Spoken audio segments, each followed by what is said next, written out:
जहां बढ़ते तापमान के साथ हर बार की तरह इस बार भी उत्तराखंड के पहाड़ धधकने लगे हैं। गढ़वाल से लेकर कुमाऊं तक वनाग्नि के मामले सामने आ रहे हैं। पौड़ी में डाइट चाड़ी गांव के पास सिविल वन क्षेत्र में आग लगने की घटना सामने आई, तो वहीं स्थानीयों की सूचना पर वन विभाग की टीम पहुंची। डीएफओ प्रदीप कुमार धौलाखंडी ने जल्द ही आग पर काबू पाने का भरोसा दिया। तो वहीं बागेश्वर के कांडा क्षेत्र का जंगल भीषण आग की चपेट में है, जिससे चारों ओर धुआं ही धुआं दिखाई दे रहा है। हालांकि वन विभाग आग पर काबू पाने की कोशिश में जुटा है। जानकारी के मुताबिक बागेश्वर में करीब 9 हेक्टेयर वन संपदा को नुकसान पहुंचा है।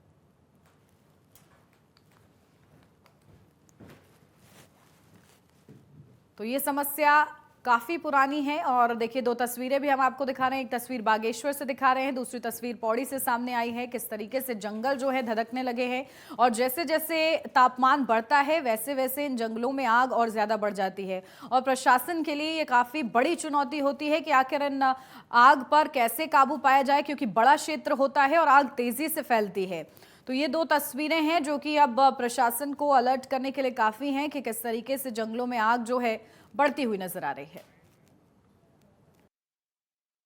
जिस जगह की बात, वहाँ की सूचना मेरे पास जो है पहुंची थी और जैसे ही सूचना पहुंची तो तुरंत वहाँ पे स्टाफ मौके पे पहुंचा हुआ है और वनाग्नि को नियंत्रित किया जा रहा है और बहुत जल्दी उसको नियंत्रण पा लिया जाएगा। उस पर लोगों को हमने निर्देश, सभी जो हमारे वन क्षेत्र अधिकारी, जो अधीनस्थ स्टाफ है, सभी को इसके बारे में निर्देश दिए गए हैं कि ऐसे लोगों का चिन्हीकरण करते हुए संबंधित के विरुद्ध FIR तुरंत दर्ज कराएंगे इसमें, और जो है वन अधिनियम के तहत भी इसमें कार्रवाई जरूर होगी जैसे ही जो है इसमें कोई पकड़ में आता है। मैं मीडिया के माध्यम से उनसे अपील करूंगा कि ऐसे व्यक्तियों की सूचना गोपनीय रखी जाएगी जो किसी भी ऐसे असामाजिक तत्व के बारे में जानकारी हमें देंगे और उनको उचित इनाम भी हमारी तरफ से दिया जाएगा।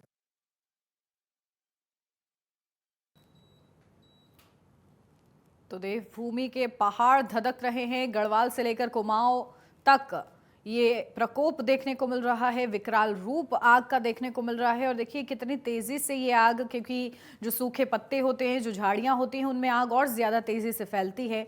और ये धुएं का गुबार आप देख रहे हैं। जो आसपास के लोग हैं यहाँ पर रहने वाले, उनको काफी ज्यादा परेशानी होती है, क्योंकि एक जो धुआं इससे निकलता है वो लोगों को, जो अस्थमा के पेशेंट्स हैं, काफ़ी ज़्यादा उनके लिए ख़तरनाक हो जाता है, जानलेवा तक हो सकता है। तो वहीं जो आम जनमानस हैं उनको भी तकलीफ होती है।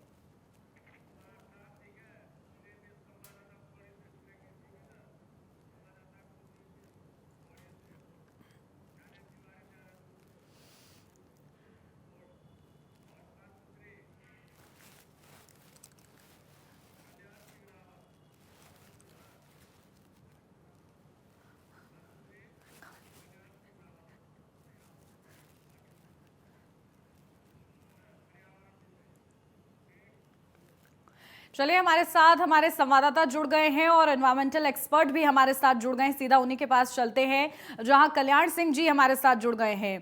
पर्यावरणविद हैं वो। पर्यावरणविद जी, देखिए, आप देख रहे हैं किस तरीके से ये जो है उत्तराखंड में आग की समस्या आज की नहीं है और लगातार सालों से ये चली आ रही है। और ऐसे में इस समस्या की वजह से जो आसपास के लोग हैं, जो वहां पर रहते हैं, उनको कितनी ज्यादा तकलीफ होती है, एक एनवायरमेंट के तौर पर देखें तो कितना ज्यादा ये हानिकारक हो सकता है, सबसे पहले ये जानना चाहूंगी।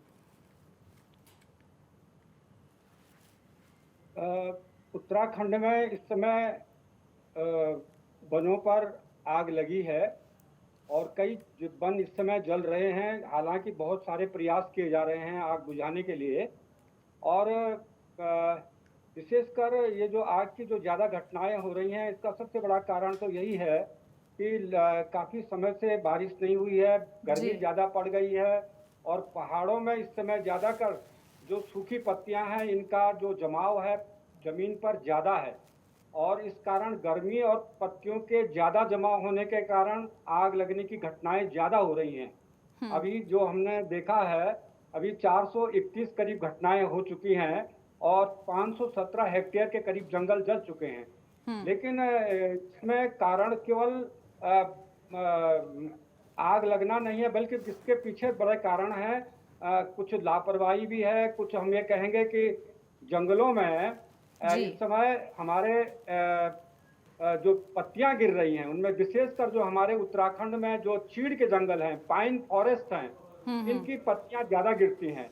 लगातार ये मौसम है जब लगातार चीड़ की पत्तियां अपनी पत्तियों को गिराते हैं और जमीन में बहुत सारा मोटा, एक कहेंगे कि तह बिछ जाती है और ये चीड़ की पत्तियां इतनी ज्यादा ज्वलनशील होती हैं कि जी। थोड़ी भी आग की अगर लापरवाही हो जाए तो ये तुरंत आग पकड़ लेती हैं, और इसकी आग ऐसी होती है कि जैसे कोई पेट्रोल पे आग पकड़ती है, इसी तरह की आग ये चीड़ के जंगलों पे लगती है। और जब ये आग लगती है तो ये बिल्कुल क्राउन फायर की तरह बिल्कुल इतनी भयानक लगती है कि इसको कंट्रोल करना बड़ा मुश्किल हो जाता है।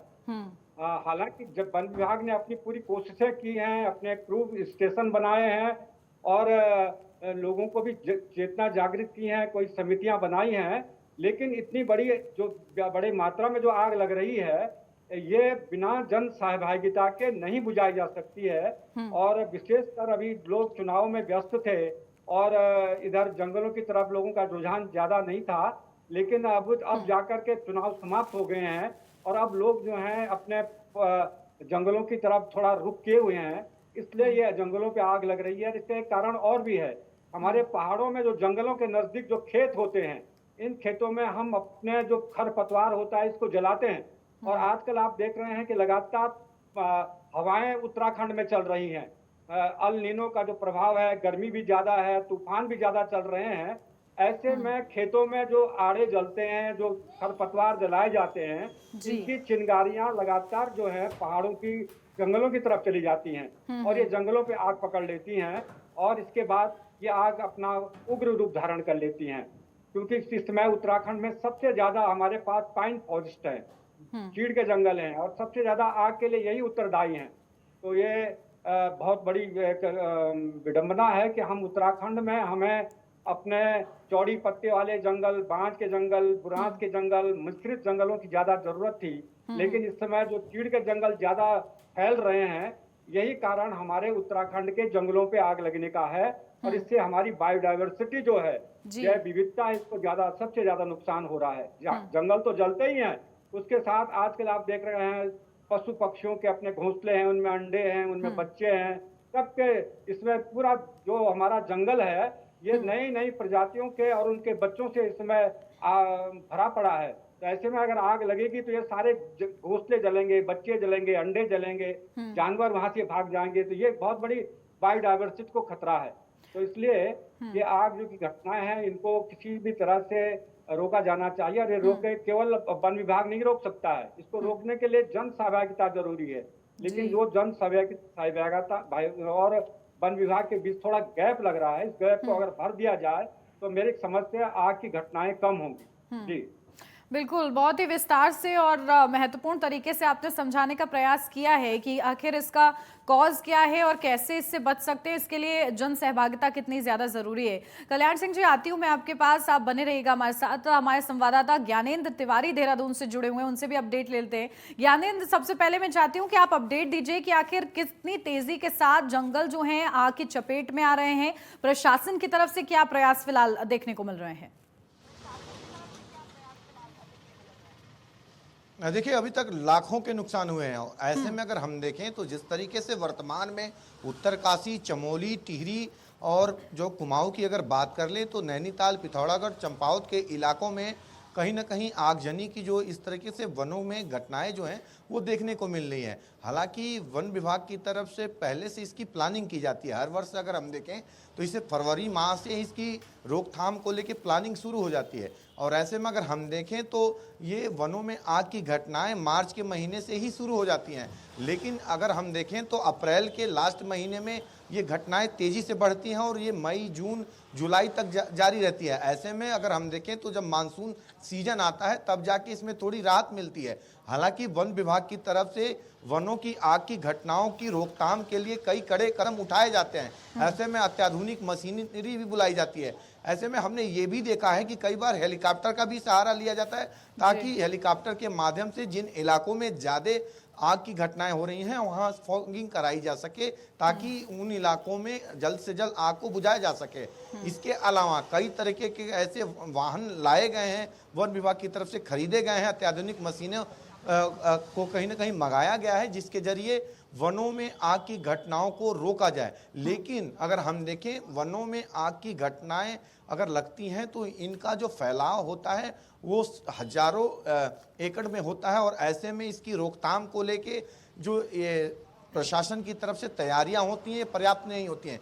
कहीं ना कहीं ये कोशिश भी होती है वन विभाग की कि स्थानीय स्तर पे लोगों की भी मदद ली जाए और इसको लेके तमाम तरह के प्रयास भी किए जाते जी। हैं। अगर हम देखें वनों में जो आग की घटनाएं होती हैं वो एक प्राकृतिक तौर पे होती हैं और दूसरा अनप्राकृतिक तौर पे होती है, जिसमें कि स्थानीय स्तर पे अगर हम देखें जो भेड़ चालक होते हैं, बकरी चालक होते हैं और स्थानीय जो लोग होते हैं वो वनों में लकड़ी के लिए और तमाम तरह के अपने संसाधनों के लिए जाते हैं और ऐसे में कई तरह के धूम्रपान संबंधित जो उपकरण होते हैं जिनका प्रयोग करने के बाद उन्हें जंगलों में फेंक दिया जाता है, जो आग की बड़ी घटनाओं को कहीं ना कहीं एक रूप लेती है और देखने को मिलता है। ऐसे में अगर हम देखें तो जिस तरीके से प्राकृतिक रूप से जो आग लगती है ऐसे में एक बड़ा रूप देखने को मिलता है, क्योंकि अगर हम देखें वनस्पति में एक बड़ा बदलाव अप्रैल के महीने में देखा जाता है जी। पेड़ों में नए पत्ते आते हैं, पुराने पत्ते झड़ जाते हैं।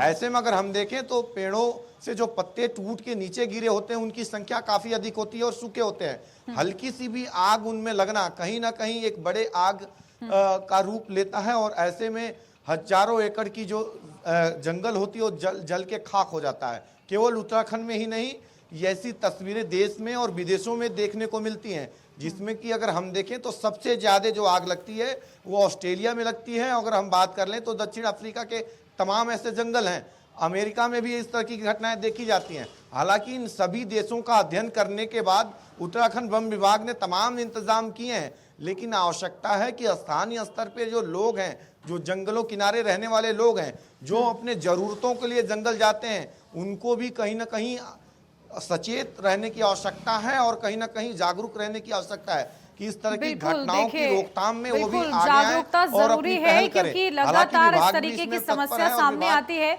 तो ना केवल वन संपदा को नुकसान पहुंचता है बल्कि आम जनमानस जो आसपास के इलाकों में रहते हैं उनको भी खतरा हो सकता है। ठीक है, पौड़ी से हमारे संवाददाता कुलदीप विष्ट भी जुड़े हुए हैं, उसके बाद सीधा जाऊंगी मैं सर के पास, सर भी हमारे साथ जुड़े हुए हैं। कुलदीप, सबसे पहले आप बताइए कितना मैन पावर का इस्तेमाल वहां पर किया जा रहा है इसको कंट्रोल करने के लिए? इसकी कोई संख्या सामने आई है क्या? जो आग लगी है उसको बुझाने के लिए लगातार कार्य करती हुई दिखाई दे रही है। मैन पावर की काफी कमी वन विभाग में देखी जा रही है, जो कम है। और जो आग बुझाने का जो कार्य कर रहे हैं वो जो टहनियां होती हैं उन टहनियों का प्रयोग करते हुए जंगलों में आग बुझाने का दिखाई दे रहा है, जिससे कहीं ना कहीं काफी वन विभाग को भी सोचना चाहिए कि जो लोग वन विभाग जो फायर वॉचर रखे गए हैं उनको कुछ तकनीकी कुछ सुविधाएं दी जाए जिससे वो आग में काबू पा सके। जी बिल्कुल, देखिए यही सोचने की जरूरत है और कल्याण सिंह जी लगातार हमारे साथ बने हुए हैं और बड़े ही महत्वपूर्ण तरीके से वो समझा भी रहे हैं। कल्याण सिंह जी, मैं अब ये समझना चाहूंगी क्योंकि देखिए हर बार जब गर्मियां आती हैं तो इस कदर की तस्वीरें जो है हम लोग को देखने को मिलती हैं, क्या कुछ ऐसा उपाय है कि इस इम्बैलेंस को हम रिस्टोर कर सकते हैं पहले से ही, अगर हमें ये पता हो, क्योंकि पता है ही कि हर साल ऐसा होना है? आग की घटनाएं केवल आज की समस्या नहीं है, ये बहुत सालों से ये आग लगातार लगती रहती है और हर साल लगती है। हर साल वन विभाग इस आग को बुझाने के लिए बड़ी बड़ी मीटिंगें भी करता है, योजनाएं भी तैयार करते हैं, अत्याधुनिक हथियारों का भी प्रयोग होता है। अभी कई क्रूज सेंटर इन्होंने बनाए हैं जहां जो कि जंगल के आग पर निगरानी रखते हैं। लेकिन मात्र अगर वन विभाग ही अगर अपना आग बुझाने का अपना दायित्व तो अपने पास ही रखेगा तो ये आग बुझ नहीं सकती है। पहले भी जंगलों में आग लगती थी और उन जंगलों पे आग लगने, जैसे ही जंगलों पे आग लगती थी तो आसपास के जो गांव होते थे वहां के लोग सारे भाग करके अपने सारे कामों को छोड़ करके जंगल की आग बुझाने के लिए चले जाते थे। यहाँ तक कि जो महिलाएं हैं हमारी पहाड़ की, वो भी आग को बुझाने में सबसे आगे रहती हैं। तो ये पहले आज जाते थे तो आग बुझ जाती थी और लोगों को ये होता था कि जंगल हमारे हैं और इन जंगलों से हमें लकड़ी मिलनी है, इन जंगलों से हमें चारा पत्ती मिलना है, इन जंगलों से हमें पानी के स्रोत हैं। तो इसलिए लोग जो हैं जंगलों को बचाने के लिए कोई न भी कहे तब भी अपने भाग करके ग्राम प्रधान के द्वारा एक आवाज लगाने पर सारे भाग जाते थे। लेकिन जब से ये वन अधिनियम बना है, जब से लोगों ये हुआ कि अब जंगल हमारे नहीं हैं, ये फॉरेस्ट जो है ये वन विभाग के हैं, सरकार के जंगल हैं और लोग समझते हैं कि अब जंगलों पे हमारा अधिकार नहीं है, तब से लोग जो हैं ये लापरवाह हो गए हैं लोग जंगलों की को अपनी संपत्ति नहीं समझ रहे हैं, और जी। जब आग लगती है तो केवल अकेले फॉरेस्ट गार्ड और कुछ चुनिंदे लोग ही जो हैं वो आग बुझाने पर लग जाते हैं, और इतनी भयंकर आग को बुझाना उनकी बस की नहीं होती है, क्योंकि पहाड़ की भौगोलिक बनावट ऐसी है, हम चाहे कितनी भी अत्याधुनिक मशीनों को ले आए, यहाँ की आग को बुझाना बहुत टेढ़ी खीर है, क्योंकि यहाँ की जो ऊपर पहाड़ियां हैं, गदेरे हैं, चोटियां हैं, हमारे यहाँ जो चीड़ के जंगल हैं, जब उन पर आग लगती है तो केवल आग के जो चीड़ के जो ऊपर के जो कोन होते हैं, जिनको हम छूता बोलते हैं, जी। वो जब आग पकड़ते हैं तो वो वहां से गिर करके नीचे और फिर लुढ़क करके बहुत नीचे पहुंच जाते हैं, और फिर नीचे से आग लगनी शुरू हो जाती है। तो अगर आपने ऊपर की आग बुझा दी तो तब तक फिर नीचे से आग ऊपर की तरफ आ जाती है। ये सारे कारण हैं। तो इन कारणों में चीड़ की जो प्रजाति है ये सबसे ज्यादा हमारे पहाड़ में आग लगने का कारण है, और उसके बाद जो हमारे व्यवसाय हैं, हमारे खेती बाड़ी है, उसको भी अगर हम लापरवाही से करते हैं तो आग लगती है। एक कारण और भी है कि जी। हमारे जो चीड़ के जंगल हैं, इनके साथ एक और वनस्पतियां भी आग उग रही हैं। आपने देखा होगा जो बाहर की प्रजातियां हैं, खरपतवार, लेंटाना, काला बांस और गाजर घास, ये हमारे पहाड़ों तक फैल चुका है। जंगलों में जाएंगे तो इनका इतना विस्तार है कि पूरी जंगलों का नीचे का आवरण जो है इन झाड़ियों से भरा पड़ा है।